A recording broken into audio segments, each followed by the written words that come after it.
Hey guys, this is Ryan here at Kaizink, and today I'm showing you how to set up the embroidery artwork on a Fulfill Engine white label web store. So we've already selected embroidery and selected the product that we're looking to decorate. And you can see over here in designs, we don't have any embroidery designs already set up. If we did, they would be populated over here. So we're going to click to set up new embroidery artwork.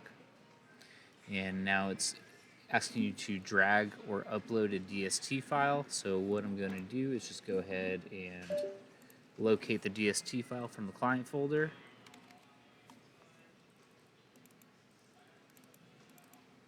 And here we go. So let's double click on that. And now we're going to assign our thread colors. And the easiest way to do this is to, within another window, go ahead and have your approved artwork proof opened up, which should have your thread colors. And so if there were multiple colors in this DST file, more of these colors would populate down here.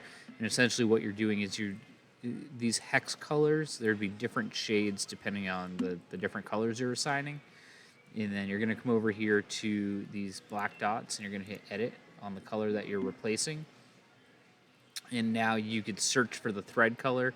And this particular thread color is just going to be ice cord black. So we'll just go ahead and select it here. Otherwise, you could go ahead and punch in a Madeira or Robeson or an ice cord thread color. And go ahead and click save. You can see that it turned our design black. And next we are going to want to name our file. And what I name the file is going to be, I'm just going to copy the file name of the DST. And we'll go ahead and just plug that in. And save embroidery artwork file. Okay, so now you can see that it's saved. And now we're going to apply it to the hat. And so we're going to click on it once, and over here you could choose the location, and we're going to say left.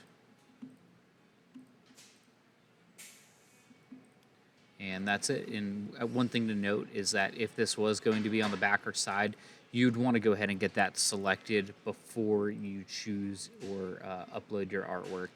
And that's going to ensure that it goes on the proper side of the garment the first time around. So yeah, thanks for watching.